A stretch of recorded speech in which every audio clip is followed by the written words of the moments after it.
Hi, നമ്മൾ നോക്കുന്നത് estimated cost ഷീറ്റിൻ്റെ ഒരു പ്രോബ്ലമാണ്.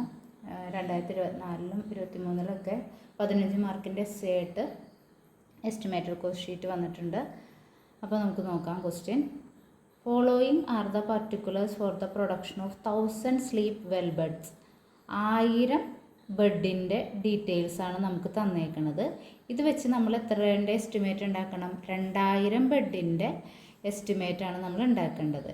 You are required to submit a statement showing the price at which beds would be sold as to earn a 16.66%. ഇത്രയും percentage profit കിട്ടാൻ പാകത്തിന് എത്ര രൂപ സെല്ലിംഗ് പ്രൈസ് വെച്ചിട്ടാണ് നമ്മൾ ഈ ബെഡ് വിൽക്കേണ്ടതെന്നാണ് ചോദിച്ചേക്കുന്നത്. അതുപോലെ തന്നെ അതിൻ്റെ കുറച്ച് അഡ്ജസ്റ്റ്മെൻറ്റ് കൂടി, അഡീഷണൽ ഇൻഫർമേഷൻസ് കൂടി നമുക്ക് തന്നിട്ടുണ്ട്. 2000 ബെഡ് പ്രിപ്പയർ ചെയ്യുമ്പോൾ 2000 ബെഡ് മാനുഫാക്ചർ ചെയ്യുമ്പോൾ മെറ്റീരിയലിൻ്റെ പ്രൈസ് 20% കൂടും, വേജസിൻ്റെ റേറ്റ് 10% കൂടും, മാനുഫാക്ചറിങ് എക്സ്പെൻസ് ടോട്ടൽ അത് combined cost of material and wages എന്ന് പറഞ്ഞാൽ പ്രൈം കോസ്റ്റിൻ്റെ എത്ര പെർസെൻറ്റേജ് ആണോ പഴയത് അത് തന്നെയാണ് ഇവിടെയും വരുന്നത്. സെല്ലിംഗ് എക്സ്പെൻസും അതർ എക്സ്പെൻസും വിൽ റിമെയിൻ സെയിം എന്നാണ് പറഞ്ഞേക്കുന്നത്. അപ്പോൾ സെല്ലിംഗ് എക്സ്പെൻസിൻ്റെ പെർ യൂണിറ്റ് ആണ് വിൽ സെയിം എന്ന് പറഞ്ഞേക്കുന്നത്. അതർ എക്സ്പെൻസ് അഫക്റ്റ് ചെയ്യുന്നില്ല എന്ന് പറഞ്ഞാൽ അതർ എക്സ്പെൻസ് സെയിം എമൗണ്ട് തന്നെ നമുക്ക് പുതിയ കോസ്റ്റ് ഷീറ്റിൽ കാണിച്ചാൽ മതി. അപ്പോൾ നമുക്ക് പ്രോബ്ലത്തിലേക്ക് നോക്കാം. ഹായ്, നമ്മൾ നോക്കുന്നത് എസ്റ്റിമേറ്റഡ് കോസ്റ്റ് ഷീറ്റിൻ്റെ ഒരു പ്രോബ്ലമാണ്. 2024 2023 15 മാർക്കിൻ്റെ എസ് ആയിട്ട് എസ്റ്റിമേറ്റഡ് കോസ്റ്റ് ഷീറ്റ് വന്നിട്ടുണ്ട്. അപ്പോൾ നമുക്ക് നോക്കാം. Question: following are the particulars for the production of 1000 sleep well beds. 1000 ബെഡിൻ്റെ ഡീറ്റെയിൽസാണ് നമുക്ക് തന്നേക്കുന്നത്. ഇത് വെച്ച് നമ്മൾ എത്രയുടെ എസ്റ്റിമേറ്റ് ഉണ്ടാക്കണം? 2000 ബെഡിൻ്റെ എസ്റ്റിമേറ്റാണ് നമ്മൾ ഉണ്ടാക്കേണ്ടത്. You are required to submit a statement showing the price at which beds would be sold as to earn a 16.66%. ഇത്രയും percentage profit കിട്ടാൻ പാകത്തിന് എത്ര രൂപ സെല്ലിംഗ് പ്രൈസ് വെച്ചിട്ടാണ് നമ്മൾ ഈ ബെഡ് വിൽക്കേണ്ടതെന്നാണ് ചോദിച്ചേക്കുന്നത്.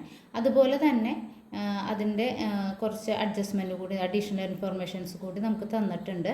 2000 ബെഡ് പ്രിപ്പയർ ചെയ്യുമ്പോൾ 2000 ബെഡ് മാനുഫാക്ചർ ചെയ്യുമ്പോൾ മെറ്റീരിയലിൻ്റെ പ്രൈസ് 20% കൂടും, വേജസിൻ്റെ റേറ്റ് 10% കൂടും, മാനുഫാക്ചറിങ് എക്സ്പെൻസ് ടോട്ടൽ അത് combined cost of material and wages എന്ന് പറഞ്ഞാൽ പ്രൈം കോസ്റ്റിൻ്റെ എത്ര പെർസെൻറ്റേജ് ആണോ പഴയത് അത് തന്നെയാണ് ഇവിടെയും വരുന്നത്. സെല്ലിംഗ് എക്സ്പെൻസും അതർ എക്സ്പെൻസും വിൽ റിമെയിൻ സെയിം എന്നാണ് പറഞ്ഞേക്കുന്നത്.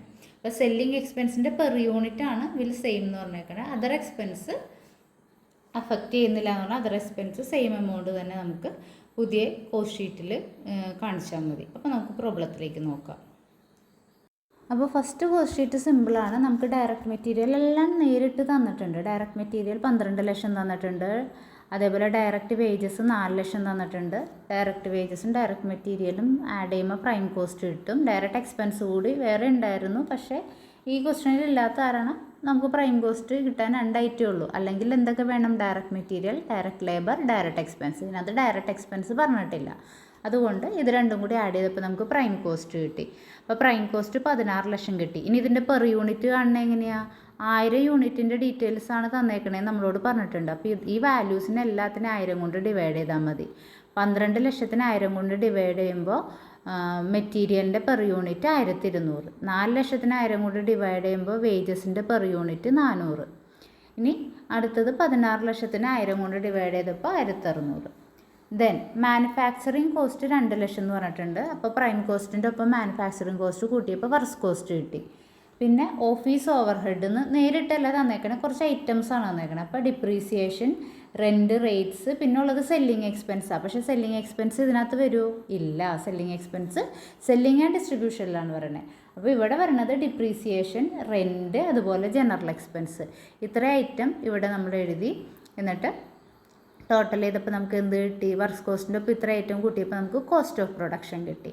ഇനി കോസ്റ്റ് ഓഫ് പ്രൊഡക്റ്റ് ഇപ്പോൾ ഇതിൻ്റെ എല്ലാത്തിൻ്റെ ഡിവൈഡഡ് ബൈ 1000 ചെയ്യുമ്പോൾ ഇതിൻ്റെയൊക്കെ പെർ യൂണിറ്റ് കിട്ടും കേട്ടോ. ഡിവൈഡഡ് ബൈ 1000 ചെയ്യുമ്പോൾ ഇതിൻ്റെയൊക്കെ പെർ യൂണിറ്റ് കിട്ടും കേട്ടോ.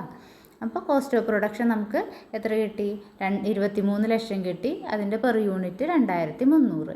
ഇനി സെല്ലിംഗ് എക്സ്പെൻസ് ഇവിടെ നമ്മളോട് പറഞ്ഞിട്ടുണ്ട് 1,00,000 സെല്ലിംഗ് എക്സ്പെൻസ്. ആ 1,00,000 ആഡ് ചെയ്തപ്പോൾ നമുക്ക് 24,00,000 കിട്ടി ടോട്ടൽ കോസ്റ്റ്. എന്നിട്ട് എന്ത് ചെയ്തു, സെയിൽസ് 30,00,000 നമുക്ക് ഓൾറെഡി തന്നിട്ടുണ്ട്. അപ്പോൾ സെയിൽസിൽ നിന്ന് ടോട്ടൽ കോസ്റ്റ് കുറച്ച് കഴിഞ്ഞപ്പോൾ നമുക്ക് എന്ത് കിട്ടി, നെറ്റ് പ്രോഫിറ്റ് കിട്ടി. അപ്പോൾ ഇതാണ് നമ്മുടെ ഒറിജിനൽ കോസ്റ്റ് ഷീറ്റ്. ഇനി നമ്മൾ 2000 ബെഡിൻ്റെ കോസ്റ്റ് ഷീറ്റ് എസ്റ്റിമേറ്റ് ചെയ്യാൻ പോവുകയാണ്. അപ്പോൾ 2000 ബെഡിൻ്റെ കോസ്റ്റ് ഷീറ്റ് എസ്റ്റിമേറ്റ് ചെയ്യുമ്പോൾ നമുക്ക് കുറച്ച് കാര്യങ്ങൾ അതിനു മുമ്പ് നോക്കിയിട്ട് വേണം ആ കോസ്റ്റ് ഷീറ്റിലേക്ക് പോകാനായിട്ട്. കാരണം കുറച്ച് അഡ്ജസ്റ്റ്മെൻറ്റ് പറഞ്ഞിട്ടുണ്ട്. അപ്പോൾ അഡ്ജസ്റ്റ്മെൻറ്റിൽ എങ്ങനെയൊക്കെയാണ് ചെയ്തത് അതിൻ്റെ വർക്കിംഗ് നോട്ട് ചെയ്തിട്ട് നമുക്ക് എന്ത് ചെയ്യാം, എസ്റ്റിമേറ്റ് കോസ്റ്റ് ഷീറ്റിലേക്ക് പോകാം. അപ്പോൾ നമ്മളോട് ഫസ്റ്റ് അഡ്ജസ്റ്റ്മെൻറ്റ് പറഞ്ഞേക്കണത് എന്താ, price of material is expected to rise by 20%. അപ്പോൾ പ്രൈസ് നമുക്കറിയാം പെർ യൂണിറ്റ് ഇപ്പം 1200 ആയിരുന്നു, അത് 20% കൂടി. രണ്ട് രീതിയിൽ ചെയ്യാം. ഇത് 1200ൻ്റെ 20% കണ്ടുപിടിച്ചിട്ട് അത് 1200ൻ്റെ ഒപ്പം കൂട്ടുക. അപ്പോൾ നമുക്ക് 1440 കിട്ടും. അല്ലെങ്കിൽ നമുക്ക് എളുപ്പവഴി ചെയ്യാവുന്നത് 20% കൂടി എന്ന് പറയുമ്പോൾ ആ സംഖ്യയുടെ ഒപ്പം 120/100 ഇട്ട് ഇൻറ്റു ചെയ്യുക. 20% കുറഞ്ഞു എന്നാണ് പറയണമെങ്കിൽ 80/100 ഇട്ട് ഇൻറ്റു ചെയ്യുക. അപ്പോൾ നമുക്ക് എമൗണ്ടിലോട്ട് നേരിട്ട് എത്താൻ പറ്റും. അതാണ് ഞാനിവിടെ കാണിച്ചേക്കണേ. 1200 ഇൻറ്റു 120/100 ചെയ്യുമ്പോൾ 1440 നമുക്ക് കിട്ടും. അതുപോലെ വേജസിൻ്റെ കാര്യം പറഞ്ഞേക്കുന്നത് 10% ഇൻക്രീസ് ചെയ്തു എന്നാ. 400 ആയിരുന്നു പെർ യൂണിറ്റ്. 400ൻ്റെ 10% 40 രൂപ. അപ്പം 440. അല്ലെങ്കിൽ നേരിട്ട് 400 ഇൻറ്റു 110/100 ഇടുക. കാരണം 10% കൂടി എന്ന് പറയുമ്പോൾ എത്ര നാൾ 100% ആയിരുന്നു. 10% കൂടി എന്ന് പറയുമ്പോൾ 110%. അപ്പോൾ 110/100 ഇട്ട് 440 നേരിട്ട് കിട്ടും. അപ്പോൾ നമുക്ക് എന്തിൻ്റെ പെർ യൂണിറ്റ് കിട്ടി, ഡയറക്റ്റ് മെറ്റീരിയലിൻ്റെ പെർ യൂണിറ്റ് 1440 കിട്ടി. അതുപോലെ തന്നെ ഡയറക്റ്റ് വേജസിൻ്റെ പെർ യൂണിറ്റ് 440 കിട്ടി. ഇനി മാനുഫാക്ചറിങ് എക്സ്പെൻസിൻ്റെ കാര്യം പറഞ്ഞേക്കണത് എന്താണ്, manufacturing expense will rise in proportion to the combined cost of material and wages. അതായത് നേരത്തെ മെറ്റീരിയൽ ആൻഡ് വേജസിൻ്റെ കമ്പൈൻഡ് കോസ്റ്റ് എന്ന് പറഞ്ഞാൽ പ്രൈം കോസ്റ്റ്. പ്രൈം കോസ്റ്റിൻ്റെ കഴിഞ്ഞ നമ്മുടെ ഒറിജിനൽ കോസ്റ്റ് ഷീറ്റിൻ്റെ പെർസെൻറ്റേജ് എത്രയാണോ അത് തന്നെയാണ് ഇവിടെ എന്നാണ് പറഞ്ഞേക്കുന്നത്. അപ്പോൾ നമുക്കിവിടെ പ്രൈം കോസ്റ്റ് കിട്ടുന്നത് 37,60,000 അപ്പോൾ നമ്മൾ ചെയ്തു വരുമ്പോൾ നമുക്ക് കാണാം 37,60,000 പ്രൈം കോസ്റ്റ് കിട്ടുന്നത്. അപ്പോൾ അതിനു മുമ്പ് നമ്മൾ എന്ത് കണ്ടുപിടിക്കണം, മാനുഫാക്ചറിങ് കോസ്റ്റിൻ്റെ പെർസെൻറ്റേജ്. അതെന്താണ് പെർസെൻറ്റേജ് പറഞ്ഞേക്കണേ, combined cost of material and wages. Material and വേജസിൻ്റെ കമ്പൈൻഡ് കോസ്റ്റിൻ്റെ പെർസെൻറ്റേജ്. അപ്പോൾ കമ്പൈൻഡ് കോസ്റ്റ് എന്ന പ്രൈം കോസ്റ്റ്. അപ്പോൾ നമ്മളത് കണ്ടുപിടിക്കണത് എങ്ങനെയാണ്, മാനുഫാക്ചറിങ് കോസ്റ്റ് പഴയ കോസ്റ്റ് ഷീറ്റിലെ മാനുഫാക്ചറിങ് കോസ്റ്റ് ഡിവൈഡഡ് ബൈ അതിനകത്ത് പ്രൈം കോസ്റ്റ് 16,00,000 ഇൻറ്റു 100 ചെയ്യുമ്പോൾ 12.5% കിട്ടും. എന്നിട്ട് നമ്മൾ പുതിയ കോസ്റ്റ് ഷീറ്റ് വരയ്ക്കുമ്പോൾ, അതായത് എസ്റ്റിമേറ്റ് കോസ്റ്റ് ഷീറ്റ് വരയ്ക്കുമ്പോൾ അതിനകത്ത് മാനുഫാക്ചറിങ് കോസ്റ്റ് എന്ന് പറഞ്ഞിട്ടുണ്ടെങ്കിൽ പ്രൈം കോസ്റ്റിൻ്റെ 12.5% നമ്മൾ എടുക്കണം. എന്നിട്ട് വേണം നമ്മൾ ചെയ്തു തുടങ്ങാൻ. അപ്പോൾ നമുക്ക് ഇനി എസ്റ്റിമേറ്റ് കോസ്റ്റ് ഷീറ്റ് എങ്ങനെയാണ് ചെയ്തേക്കണേന്ന് നോക്കാം. അപ്പോൾ ഇത് നിങ്ങളുടെ മൈൻഡിൽ വേണം. 1440 മെറ്റീരിയലിൻ്റെ പെർ യൂണിറ്റ്, അതുപോലെ 440 വേജ്. അപ്പോൾ എക്സ്പെക്റ്റഡ് കോസ്റ്റ് ഷീറ്റ് നോക്കിയേ. ഡയറക്റ്റ് മെറ്റീരിയൽ നമുക്കറിയാം പെർ യൂണിറ്റ് 1440. എത്ര യൂണിറ്റാണ് പ്രൊഡ്യൂസ് ചെയ്യണേ, 2000 യൂണിറ്റ്. അപ്പോൾ 1440 × 2000 യൂണിറ്റ് 28,80,000. ഇനി വേജസ് 440. 440 × 2000 8,80,000. ഇത് രണ്ടും കൂടി കൂട്ടിയപ്പോൾ നമുക്ക് എന്ത് കിട്ടി, പ്രൈം കോസ്റ്റ് കിട്ടി 37,60,000. ഇനി എന്ത് ചെയ്യണം, പ്രൈം കോസ്റ്റിൻ്റെ പെർസെൻറ്റേജ് നമ്മൾ കണ്ടുപിടിച്ചിട്ടുണ്ട്. അപ്പോൾ 37,60,000ൻ്റെ 12.5% 4,70,000. അതാണ് മാനുഫാക്ചറിങ് കോസ്റ്റ്. അപ്പോൾ അത് മാനുഫാക്ചറിങ് കോസ്റ്റ് നമ്മളതും കൂടി കൂട്ടിക്കഴിഞ്ഞപ്പോൾ നമുക്ക് വർക്ക് കോസ്റ്റ് കിട്ടി. ഇപ്പോൾ ഇതിൻ്റെയൊക്കെ ബൈ 2000 ചെയ്യുമ്പോൾ നമുക്ക് എന്ത് കിട്ടും, പെർ യൂണിറ്റ് കിട്ടും കേട്ടോ. Then work cost and office and administrative overhead അത് റിമെയിൻ കോൺസ്റ്റൻ്റ് ആണെന്ന് പറഞ്ഞിട്ടുണ്ട് നമ്മളോട്. അപ്പോൾ മുകളിലുള്ളത് എത്രയാണോ അത് തന്നെ ഇറക്കി എഴുതാം. 160, അതായത് 1,60,000, 1,40,000, 2,00,000.